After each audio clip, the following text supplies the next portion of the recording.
City Pulse. I'm Travis Leamons, your host. We got much in store, including a new metro project on Westheimer, but our top story is the strong winds and sudden rain that struck Houston last week. It's not even hurricane season, but Mother Nature sent us a deadly reminder to always prepare for the worst.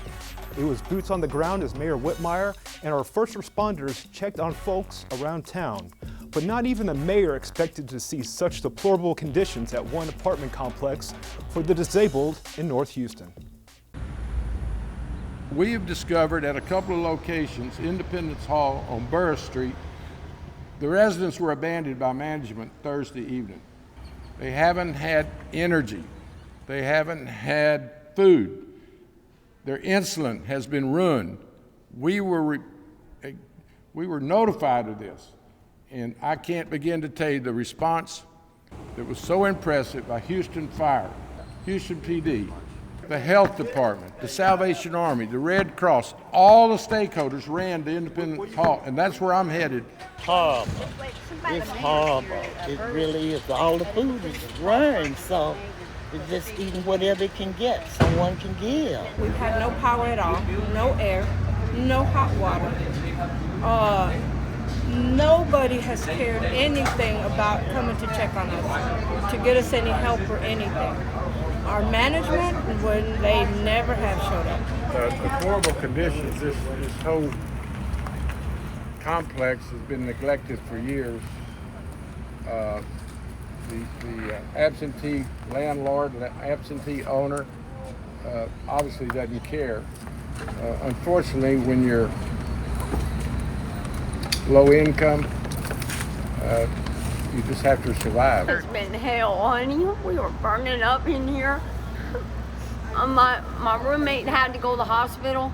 I almost had a heat stroke. She had to help me. I fell down 2 times in the parking lot. It's just been hot and in pure hell over here. But I thank y'all so much for helping us out today. Hot, humid, people need oxygen and stuff.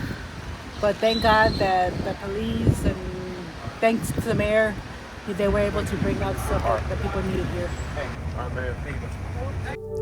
In spite of torrential rain and strong winds, the city of Houston continues working hard to prevent rising waters while expanding area parks. Over in District K, Councilmember Casix Tatum is improving her community's green spaces. One of those improvements is the Willow Waterhole Greenway, located on South Post Oak and a block from South Main Street. It's a gem of a park with a 300-plus acre network of lakes, native plants, wildlife, and park amenities, which also serves as a protection against flooding. To visit the Willow Waterhole, just put its name into your GPS and it will take you just south of Meyerland in the community of Westbury. You can check out willowwaterhole.org for more information. My philosophy is that if you're going to do something, you might as well do it in style. It doesn't matter if you're attending a fundraiser or picking up the trash. Houston Solid Waste Management Department agrees. Once again, they had a truck art contest. This year's theme is to reimagine, reduce, reuse, and recycle.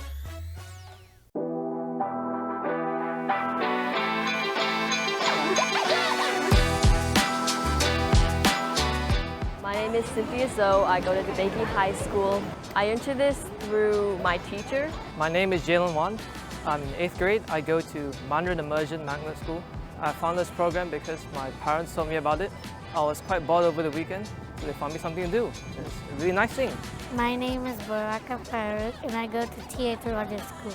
I practiced a lot so that I made the final drawing. I never actually thought Houston would have these activities, and it's my first time hearing about it. And I thought it was cool because that's something I made, and it's running around Houston.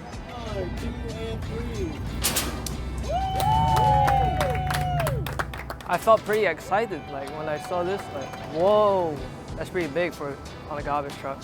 I learned that if you recycle, your planet will be clean, and then if we don't recycle, the planet will be a clump of messy garbage.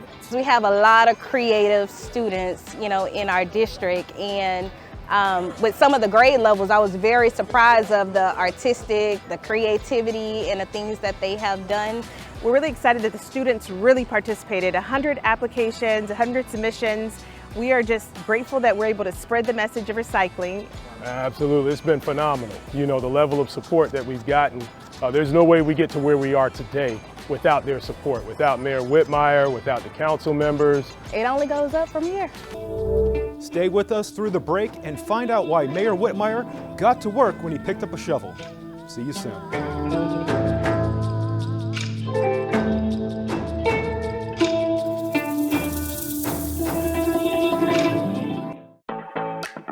We are a city of collaborators who build on one another's inspirations, strengths, and cultures to shape a future we all can share.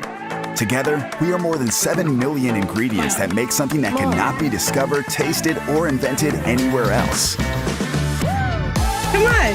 A movement, a moment, a future. Come on. We cannot wait to make tomorrow together.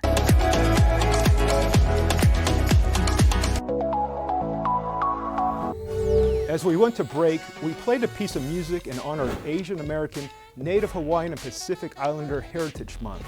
The music comes courtesy of DJ Yobi through HTV's collaboration with the Mayor's Office of Cultural Affairs in promoting the Houston Music Directory on its homepage. It's a reference tool used to market the creative music industries around the Bayou City. Now that you know, it's back to the show. When you see the letters DST, you probably think Daylight Savings Time. And you'd be right, but not today. For our next story, we highlight Delta Sigma Theta, a sorority that has been promoting advocacy and accountability for over 25 years in Houston. The ladies in red definitely upped their game for this year's Delta Days event.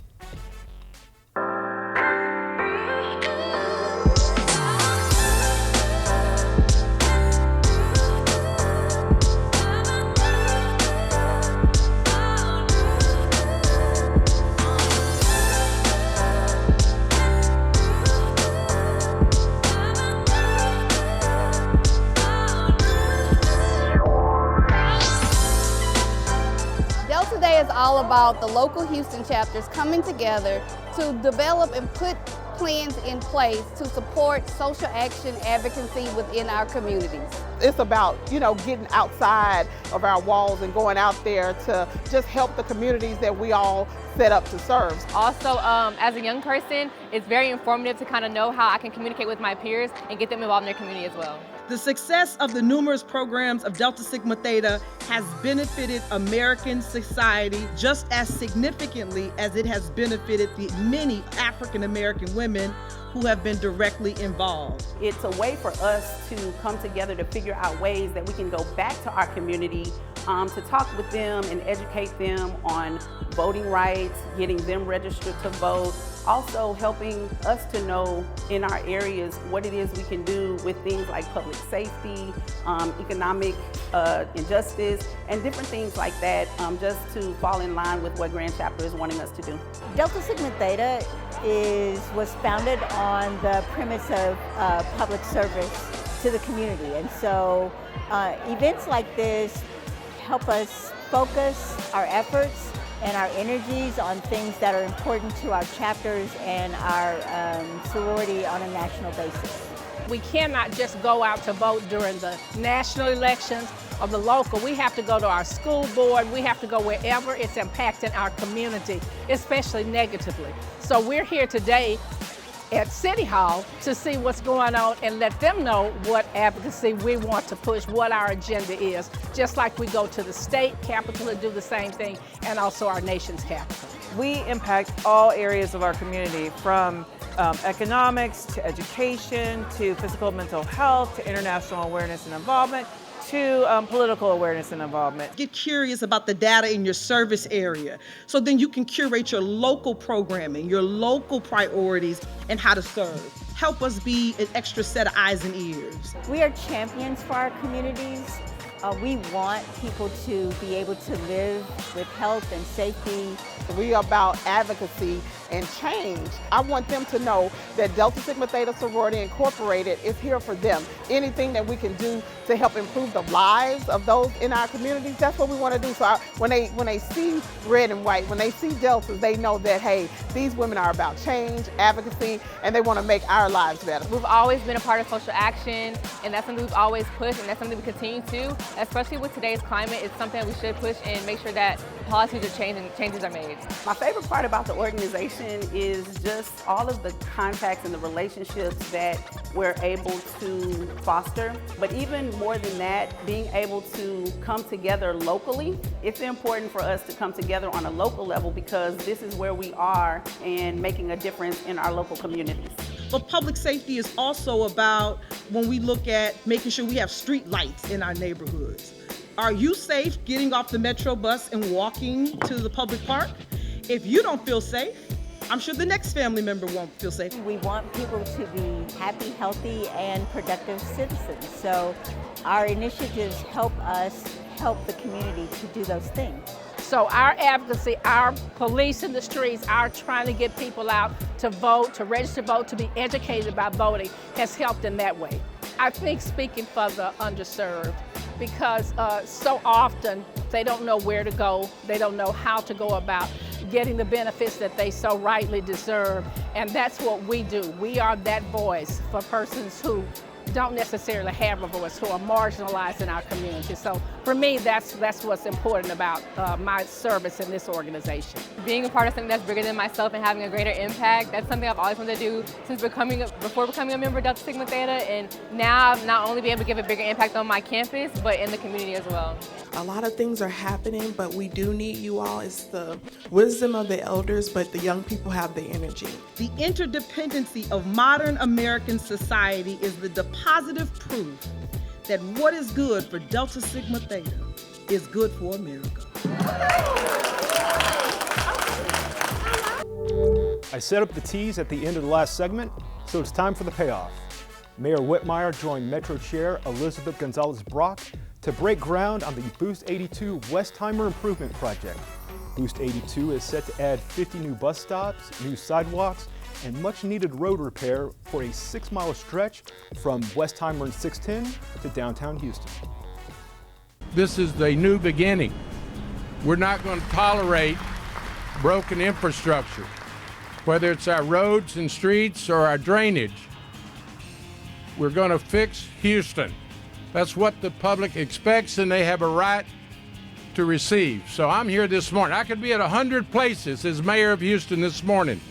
I'm where I want to be and where I need to be to thank the Metro Board, its staff, our public works, each of you that are here, the workers that are behind me, that have already begun the repairs and constructions. Westheimer, one of our most heavily traveled, certainly the 82 bus line is one of our heaviest, if not our heaviest, is getting our attention. We're here today to kick off this project that will repair the hazardous streets and improve bus shelters and sidewalks along Westheimer Road. The construction that began in April will enhance our customer experience by repairing the lanes on a 6-mile stretch on Westheimer from 610 Loop to downtown. We'll have 50 new bus stops and sidewalks and curb ramps. We'll improve 17 high ridership routes. And as part of Metro's Boost, which includes improvements of more than 19 miles along Westheimer route. What we're having in this new beginning is a collaboration between Metro and the city of Houston. We will be working with the county. Tom Ramsey, our county commissioner, said, I will split the cost of fixing the streets and roads in my precinct with the city of Houston. That's what I campaigned on. That's what we're following through on. I need your help. I need the press to let Houstonians know this is a new beginning. All right, that's going to do it for this edition of City Pulse. For HTV Houston Television and the City of Houston, I'm Travis Leamons. Until next time, do better and be kind.